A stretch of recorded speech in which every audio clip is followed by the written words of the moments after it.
नमस्कार, एनटिभी कोहलपुर समाचारमा स्वागत छ। म नवीन नेपाली। सुरुमा प्रमुख समाचार। नेपालमा आज 1573 जनामा कोरोना संक्रमण पुष्टि। आज मात्रै 10 जनाको मृत्यु हुनेको संख्या 477 पुग्यो। आज विश्व पर्यटन दिवस। बुद्ध भूमि लुम्बिनी भने यो वर्ष सुनसान। आधा वर्षदेखि बन्द पर्यटकीय स्थलहरू पर्यटककै प्रतीक्षामा। सामान्य उपचारबाट समेत वञ्चित मुगुबासेको उपचारका लागि सुविधायुक्त अस्पताल सञ्चालन। विशेषज्ञ सहितको उपचार पाएपछि खुसी। पाकिस्तानमा भएको सवारी दुर्घटनामा 13 जनाको मृत्यु। बिहानको सिलिन्डर विस्फोट हुँदा ठूलो क्षति भएको प्रहरीको भनाई। र हैदराबादलाई 7 विकेटले हराउँदै आइपिएलमा कोलकाताद्वारा कब्जा। आज राजस्थान रोयल्स र किङ्स 11 पन्जाब मैदान। समाचार अब विस्तारमा। नेपालमा थप 1573 जनामा कोरोना भाइरसको संक्रमण पुष्टि भएको छ। यो सँगै नेपालमा कुल संक्रमितको संख्या 73,394 पुगेको स्वास्थ्य मन्त्रालयका प्रवक्ता डाक्टर जागेश्वर गौतमले बताउनुभयो। आज थप 10 जना कोरोना संक्रमितले ज्यान गुमाए भने थप 885 जना कोरोना संक्रमित संक्रमण मुक्त भएर घर फर्किएका छन्। पछिल्लो 24 घण्टामा 1573 जनामा कोरोना संक्रमण पुष्टि भएको छ। देशभरका विभिन्न प्रयोगशालामा 10,123 जनाको पीसीआर परीक्षण गर्दा उनीहरूमा कोरोना भाइरसको संक्रमण पुष्टि भएको हो। यो सँगै कोरोना संक्रमितको कुल संख्या 73,394 पुगेको छ। स्वास्थ्य तथा जनसंख्या मन्त्रालयका प्रवक्ता डाक्टर जागेश्वर गौतमका अनुसार पछिल्लो 24 घण्टामा 885 जना कोरोना संक्रमणबाट निको भएर घर फर्किएका छन्। यो सँगै निको भएर घर फर्किनेको कुल संख्या 53,898 पुगेको छ। नेपालमा पछिल्लो 24 घण्टामा कोरोना भाइरसको संक्रमणबाट 10 जनाको मृत्यु भएको छ। यो सँगै कोरोना संक्रमणबाट मृत्यु हुनेको कुल संख्या 477 पुगेको छ। अहिले देशभर कोरोनाको सक्रिय संक्रमित संख्या 19,019 रहेका छन् भने क्वारेन्टाइनमा 6,281 रहेका छन्। प्रदेशगत विवरण अनुसार सुदूरपश्चिम प्रदेशमा पछिल्लो 24 घण्टामा 69 जनामा कोरोना संक्रमण पुष्टि भएको छ। यो सँगै संक्रमितको कुल संख्या 7,051 पुगेको छ। सुदूरपश्चिम प्रदेशमा कोरोना संक्रमणबाट 14 जनाको मृत्यु भइसकेको छ। हालसम्म सुदूरपश्चिम प्रदेशमा कोरोना संक्रमणबाट निको हुनेको कुल संख्या 6,019 पुगेको छ। यस्तै प्रदेश 5 मा पछिल्लो 24 घण्टामा 44 जनामा कोरोना संक्रमण पुष्टि भएको छ। यो सँगै संक्रमितको कुल संख्या 10,333 पुगेको छ। पछिल्लो 24 घण्टामा 93 जना कोरोना संक्रमणबाट निको भएर घर फर्किएका छन्। यो सँगै निको हुनेको कुल संख्या 7,880 पुगेको छ। अहिले यो प्रदेशमा 2,341 जना कोरोनाको सक्रिय संक्रमित रहेका छन् भने हालसम्म यो प्रदेशमा कोरोना संक्रमणबाट 67 जनाको मृत्यु भइसकेको छ। त्यसैगरी कर्णाली प्रदेशमा पनि पछिल्लो 24 घण्टामा 45 जनामा कोरोना संक्रमण पुष्टि भएको छ। यो सँगै संक्रमितको कुल संख्या 3,409 पुगेको छ। पछिल्लो 24 घण्टामा 17 जना कोरोना संक्रमणबाट निको भएर घर फर्किएका छन्। यो सँगै निको हुनेको कुल संख्या 2,827 पुगेको छ। दुर्गा भट्ट, एनटिभी कोहलपुर। सरकारले लागू गरेको स्वास्थ्य बीमा कार्यक्रममा नागरिकहरूको चासो बढ्न सकेको छैन। सुदूरपश्चिम प्रदेशमा स्वास्थ्य बीमा प्रति नागरिक उत्साहित देखिएका छैनन्। बीमा गरेकाहरू पनि नवीकरण गर्न नआउने गरेको पाइएको छ। नागरिकलाई स्वास्थ्यको पहुँचमा ल्याउन सरकारले 2072 सालमा कैलालीबाट स्वास्थ्य बीमा कार्यक्रम सुरु गरेको हो। तर सेवा प्रभावकारी नहुँदा स्वास्थ्य बीमा प्रति नागरिकको चासो बढ्न सकेको छैन। कैलालीमा हालसम्म जनसंख्याको 20% अर्थात् 2068 सालको जनगणना अनुसार 7,75,709 जना रहेको कैलालीमा 1,57,870 जनाले मात्रै स्वास्थ्य बीमा गरेका छन्। स्वास्थ्य बीमा बोर्ड सुदूरपश्चिम कार्यालय प्रदेश संयोजक जनक बहादुर साउद 3,01,788 जना बिमित हुनु भएको छ प्रदेशभरिमा। बिमितले चाहिँ अस्पतालमा गइसकेपछि त्यहाँ उसले अपेक्षा अनुसार चाहिँ औषधि नपाएको अनि अलिकति बिमा गरेको र नगरेकोमा चाहिँ अस्पतालमा गर्ने व्यवहार चाहिँ छुट्टै भएको भन्ने चाहिँ एक किसिमको गुनासो आएको छ। स्वास्थ्य बीमा कार्यक्रमलाई प्रभावकारी बनाउन सरकारले प्रदेशमा 19 स्वास्थ्य बीमा दर्ता अधिकारी र 83 वटै स्थानीय तहका प्रत्येक वडामा दर्ता सहयोगी खटाएका छन्। तर उहाँहरूले सक्रिय भएर काम गर्न नसक्दा निशुल्क रूपमा हुने स्वास्थ्य बीमामा पनि नागरिकलाई सहभागी गराउन सकिएको छैन। सेवा प्रभावकारी नबन्दा भएका बिमित पनि नवीकरण गर्न नआइरहेको उहाँको भनाइ छ। 5 जना बराबर 3500 रुपियाँ मात्रै पर्न आउँछ भने 1 लाख बराबरको सेवा सुविधा हो। त्यो उपभोग गर्न उहाँहरूले चाहिँ नगरेर भनौँ न नजानेर अथवा कार्यक्रमप्रति चाहिँ उहाँहरूलाई एउटा त चासो नभएर पनि हुनसक्छ। स्वास्थ्य बीमा बोर्ड सुदूरपश्चिम प्रदेश कार्यालयका अनुसार सुदूरपश्चिम प्रदेशका 88% नागरिकले स्वास्थ्य बीमा गराएका छैनन्। कैलालीका 80% नागरिक अझै स्वास्थ्य बीमाको पहुँचमा आउन सकेका छैनन्। निर्मला खडायत, एनटिभी कोहलपुर, सुदूरपश्चिम प्रदेश, कैलाली। कोरोना भाइरसको जोखिम यथावत रहेको अवस्थामा विभिन्न जिल्लामा विद्यार्थीको पठन पाठनका लागि शिक्षण सिकाइको वैकल्पिक विधि छनौटमा अन्यल देखिएको छ। सरकारले जारी गरेको विद्यार्थी सिकाइ सहजीकरण निर्देशिका 2077 बमोजिम पठन पाठन सहजीकरण गर्न विद्यार्थीको वर्गीकरण र अभिलेखीकरणको काम भइरहँदा कस्तो विधि अपनाउँदा उपयुक्त हुन्छ भन्नेमा टुङ्गो लगाउन नसक्दा विद्यालय प्रशासन, शिक्षक र अभिभावकमा अन्यल देखिन थालेको हो। कतिपय विद्यालयले भने सामाजिक दूरी कायम राखेर स्वास्थ्य सुरक्षाका मापदण्ड अपनाई पठन पाठन सुरु गरिसकेका छन्। सिकाइका वैकल्पिक विधिबारे आफ्नो अनुकूल हुने सुझाव अभिभावक र शिक्षकबाट आउन थालेपछि कुन विधि उचित हुन सक्छ भन्नेमा टुङ्गो लगाउन अलमल हुने गरेको विद्यालयहरूले बताएका छन्। विद्यार्थी सिकाइ सहजीकरण निर्देशिकालाई कार्यान्वयनमा लैजान स्थानीय तहले आफ्नो क्षेत्रभित्रका विद्यालयमा परिपत्र गरेका छन्। परिपत्र बमोजिम विद्यालयहरूले विद्यार्थीको अभिलेखीकरण र वर्गीकरण गरी वैकल्पिक शिक्षा प्रणाली अपनाएर विद्यार्थीको पठन पाठन सञ्चालन गर्ने तयारी गरिरहेका छन्। सरकारले विद्यार्थी सिकाइ सहजीकरण निर्देशिका जारी गरेको छ। कतिपय विद्यालयहरूले स्वास्थ्य सुरक्षाका मापदण्ड अपनाएर पठन पाठन पनि सुरु गरिसकेका छन्। जोखिम कायमै रहेको यस्तो अवस्थामा आज हामीले बालबालिकाको विद्यालय शिक्षाको बारेमा बाँकेका स्थानीयहरूको धारणा लिएका छौँ। हेरौँ उनीहरूको भनाइ आजको आवाजमा।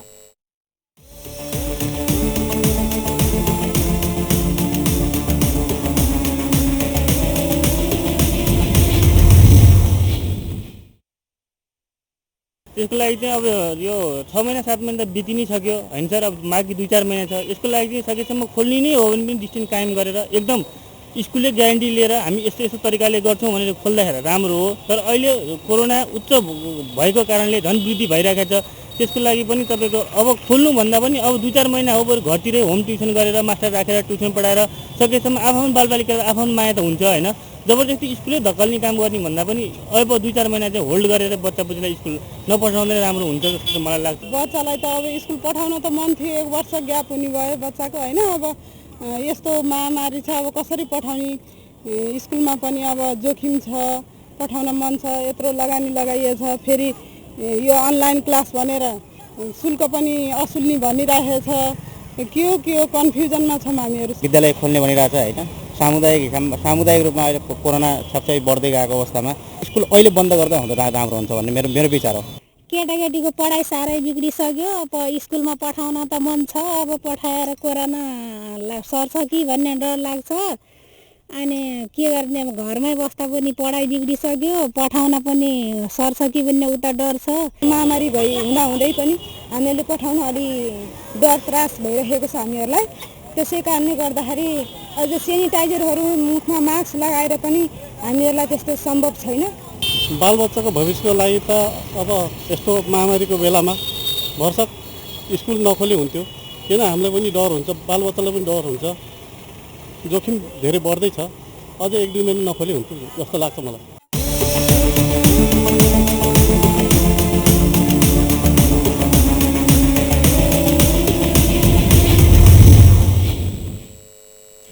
समाचारको क्रम जारी नै छ। अहिलेलाई एकैछिनको विश्राम।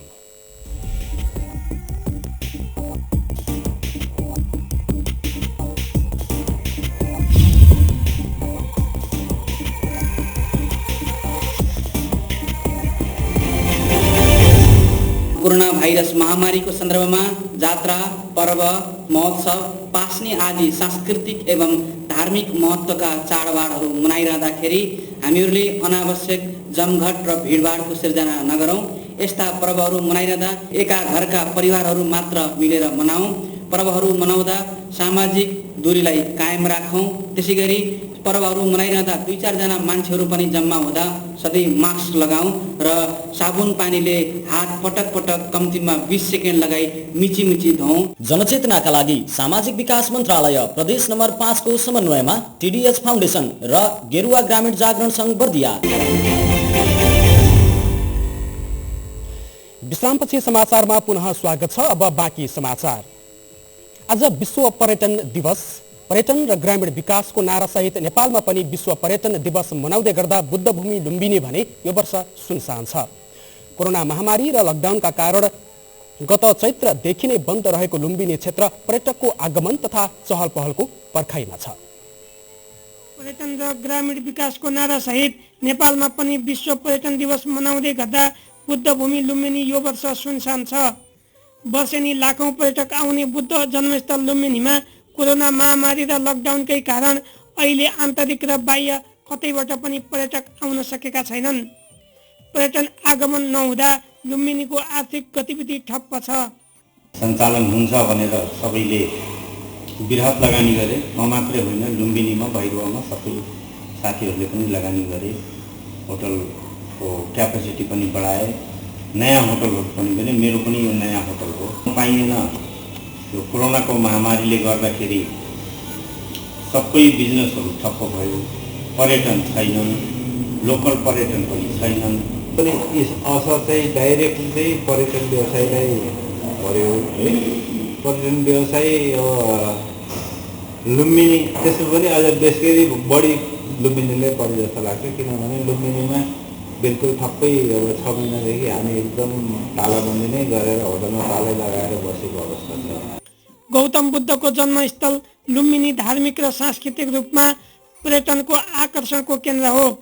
खास गरी यहाँ बुद्ध धर्मावलम्बीहरू सहित वर्षेनी हजारौं विदेशीहरू शान्तिको कामना सहित लुम्बिनी आउने गर्दछन्। वर्षमा तेस्रो मुलुकबाट मात्रै करिब 1 लाख पर्यटकले भ्रमण गरेको तथ्याङ्क लुम्बिनी विकास कोषसँग छ। आन्तरिक पर्यटकको पनि अरू बेला घुइँचो लाग्ने लुम्बिनी यसपालि कोरोना कहरको अन्त्य र पर्यटकको पर्खाइमा छ। त्यसका लागि कोषले पनि पहल गरिरहेको छ। उत्पन्न हुने मङ्गल भावले यो महामारीको प्रभाव छिटै न्यून भएर जाओस्। नेपालको अर्थतन्त्र, विश्वको अर्थतन्त्रहरू पनि बिस्तारै मुक्ति पाओस्। र यस सँगसँगै विशेष गरेर भविष्य के कस्तो हुन्छ भन्ने अन्योल चिन्तामा हामी तनावमा बसेका व्यक्तिहरूले भगवान् बुद्धको शिक्षा ध्यानलाई सम्झौँ। सन् 1978मा जापानिज वास्तुविद केन्जो टागेले तयार पारेको लुम्बिनी गुरु योजना पुरा हुने तर्खरमा रहेकाले पनि कोरोना महामारी पछि लुम्बिनीमा पर्यटक गतिविधि बढ्ने विश्वास छ।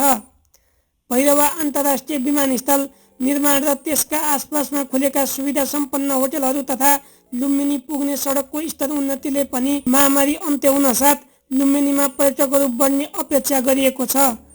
पर्यटनका लागि हाम्रो देश घुमाउ र देश चिनाउ परिवेश भन्ने सरकारको पर्यटन पुनरुत्थान अभियानले पनि त्यसलाई सघाउनेछ।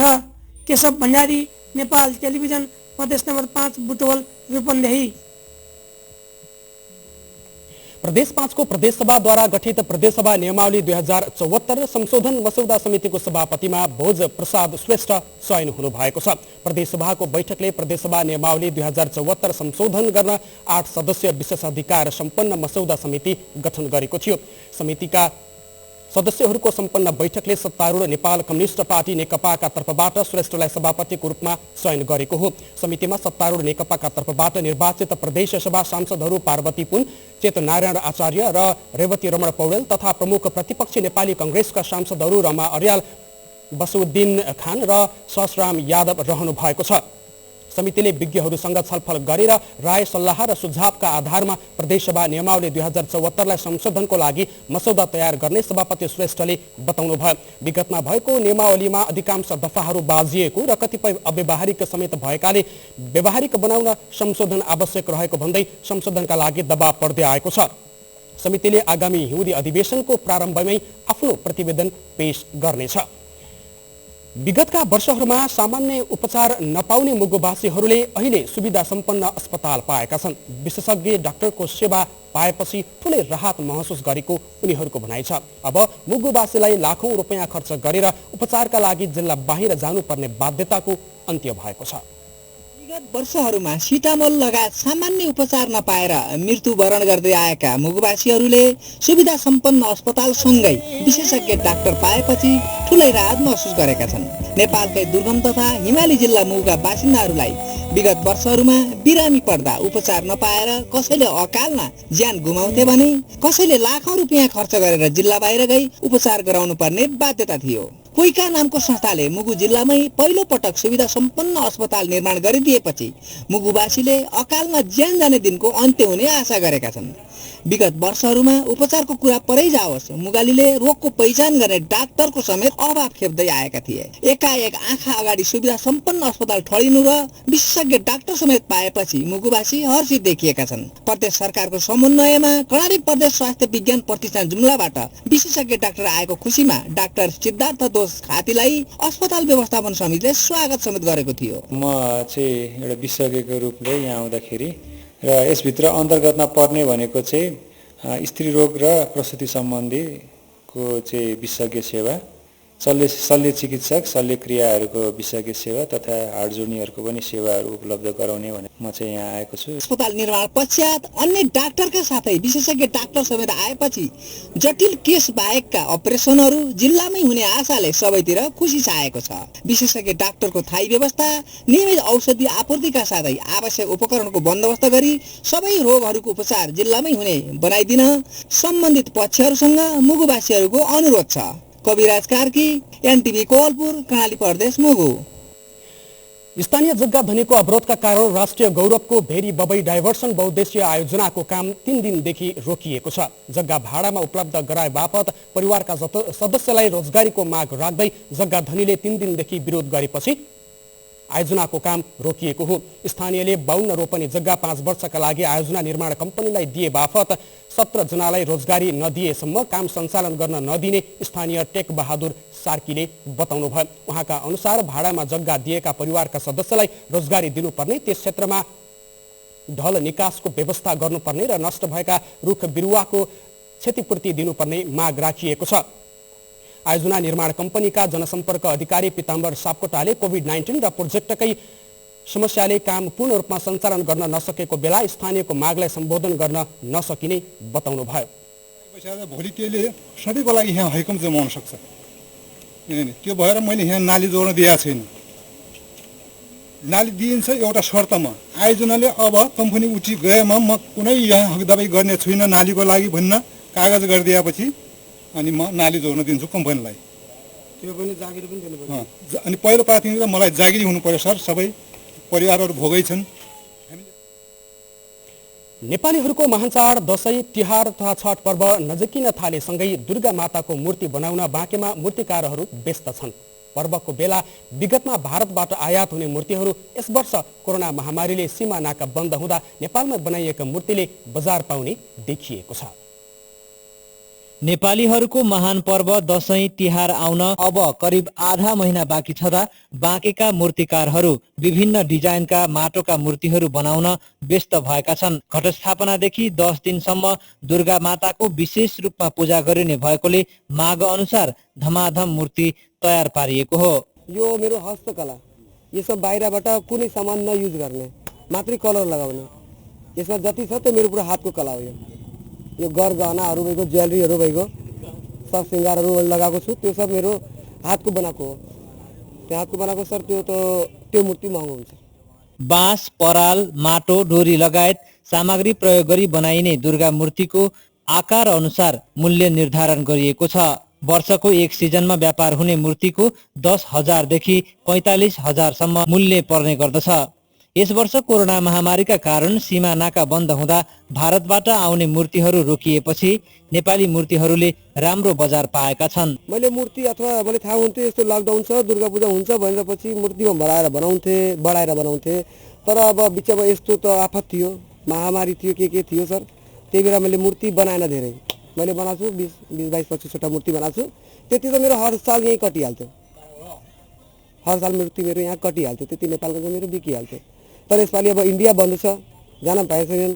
तर त्यही मान्छेहरू आछन् किन्न यहाँ, भाइ मलाई मूर्ति चाहियो, भाइ मलाई मूर्ति चाहियो। म एक्लै मान्छे कहाँ त्यति पुर्याउन सक्छु। महामारी अघि बाँकेको नेपालगञ्जमा बनाइएका मूर्तिहरू दाङ, कैलाली, काठमाडौँसम्म पुग्ने गरेका थिए। तर यस वर्ष कोरोना महामारीले चाडपर्व सहज रूपमा मनाउने नमनाउने अन्योलता रहेकोले पर्याप्त मात्रामा मूर्ति बनाउन नसकिएको मूर्तिकारहरू बताउँछन्। बाँकेको नेपालगञ्जमा मात्रै दशैंको समयमा करिब 100 बढी दुर्गा मूर्ति आवश्यक पर्ने भए पनि कोरोना महामारी र विगतको जस्तो भिडभाड र उल्लासमा कमी आउने आकलन गरिएकोले बजार माग अनुसार पर्याप्त मूर्ति तयार भएका छैनन्। क्यामेरामा विपिन श्रीवास्तवका साथमा प्रेम बुढा छेत्री, एनटिभी कोहलपुर। समाचारको क्रम जारी नै छ, एकैछिनको विश्राम।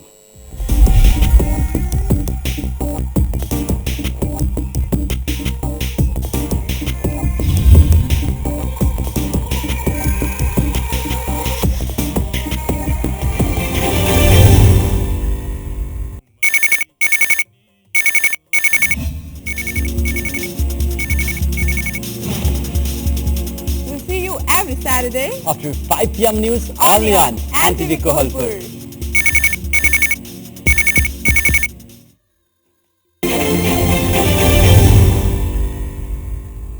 तपाईं एनटिभी कोहलपुर हेर्दै हुनुहुन्छ। अब बाँकी समाचार।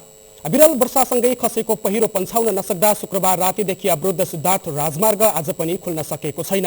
पाल्पा बुटौल सडक खण्ड अन्तर्गत 3औं गाउँपालिकाको दर्जन बढी स्थानमा पहिरो खसेपछि शुक्रबार बेलुकीदेखि सडक अवरुद्ध भएको हो।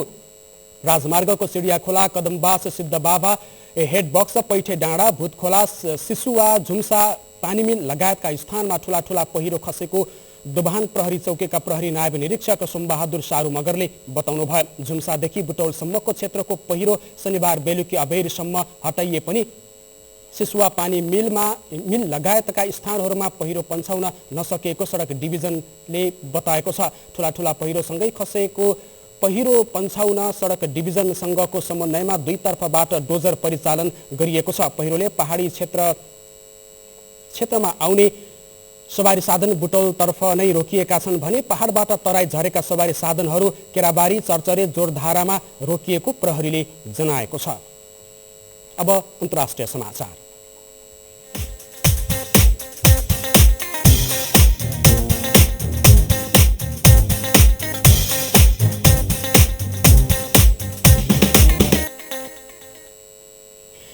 पाकिस्तानको सिन्ध प्रान्तमा भएको सवारी दुर्घटनामा कम्तीमा 13 जनाको ज्यान गएको छ। प्रहरी अधिकारीहरूका अनुसार कराची हैदराबाद राजमार्गमा गैराती यात्रुवाहक भ्यान दुर्घटना भएको हो। भ्यानमा कम्तीमा 20 जना सवार रहेको बताइएको छ।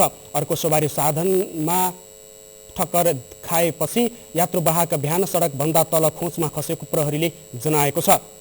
भ्यानमा जडित सीएनजी सिलिन्डरमा आगो लागेर विस्फोट भएका कारण ठूलो क्षति भएको प्रहरीले बताएको छ। प्रहरी उपरीक्षक नाजर मोहम्मदका अनुसार आगोले धेरै व्यक्तिको शरीर नराम्रोसँग जलेको पाइएको छ। स्थानीय प्रहरीले भ्यानका चालक सहित 7 जना बाँच्न सफल भएको जनाएको छ। अब आर्थिक समाचार।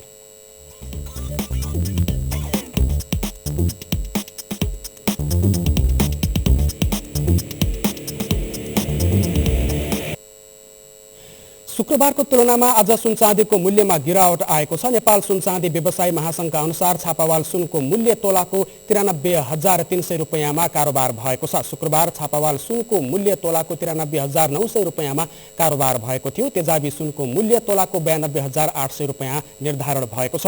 शुक्रबार तेजाबी सुनको मूल्य तोलाको 93,400 रुपैयाँ निर्धारण भएको थियो। यस्तै आज चाँदीको मूल्य पनि प्रति तोला 1,150 रुपैयाँ कायम भएको छ। अब खेलकुद समाचार।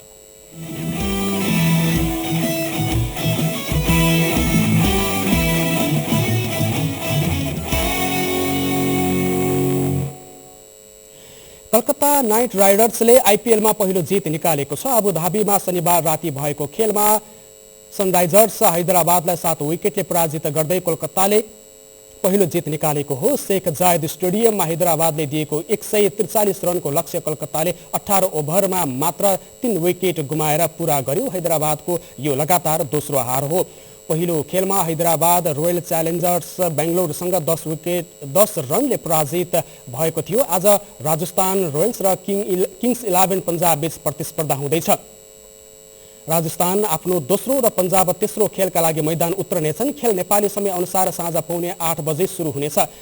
स्टिभ स्मिथको कप्तानीमा रहेको राजस्थान पन्जाबलाई हराएर लगातार दोस्रो जित निकाल्न चाहन्छ भने केएल राहुलको कप्तानीमा मैदान उत्रने पन्जाबले बलियो राजस्थानलाई हराउने लक्ष्यसहित मैदान उत्रनेछ।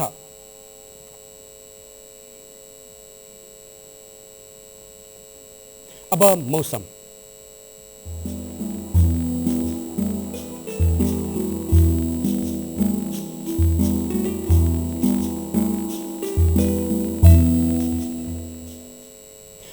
भारतको बिहारमा बनेको न्यून चापीय क्षेत्र कमजोर हुने क्रममा रहेका कारण नेपालका पश्चिम क्षेत्रमा सामान्य बदली भएको छ। आज देशका पूर्वी तथा पश्चिमी भेगमा सामान्यतया बदली रही प्रदेश 5 कर्णाली प्रदेश र सुदूरपश्चिम प्रदेशका 1-2 स्थानमा मेघगर्जन चट्याङ सहित हल्कादेखि मध्यम वर्षा भएको छ। आज राति देशभर आंशिक बदली रही 1-2 स्थानमा हल्का वर्षाको सम्भावना रहेको छ। मौसम सम्बन्धी थप विवरण।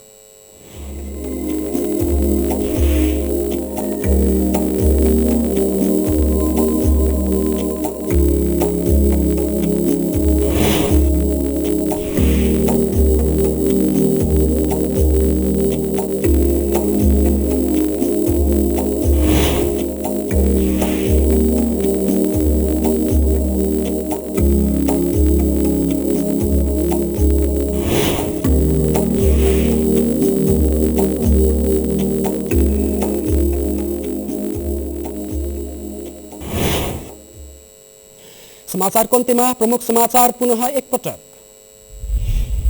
नेपालमा आज 1573 जनामा कोरोना संक्रमण पुष्टि। आज मात्रै 10 जनाको मृत्यु हुनेको संख्या 477 पुग्यो। आज विश्व पर्यटन दिवस। बुद्धभूमि लुम्बिनी भने यो वर्ष सुनसान। आधा वर्षदेखि बन्द पर्यटकीय स्थलहरू पर्यटककै प्रतीक्षामा। सामान्य उपचारबाट समेत वञ्चित मुगुवासीको उपचारका लागि सुविधायुक्त अस्पताल सञ्चालन। विशेषज्ञ सहितको उपचार पाएपछि खुसी। पाकिस्तानमा भएको सवारी दुर्घटनामा 13 जनाको मृत्यु। भ्यानको सिलिन्डर विस्फोट हुँदा ठूलो क्षति भएको प्रहरीको भनाई।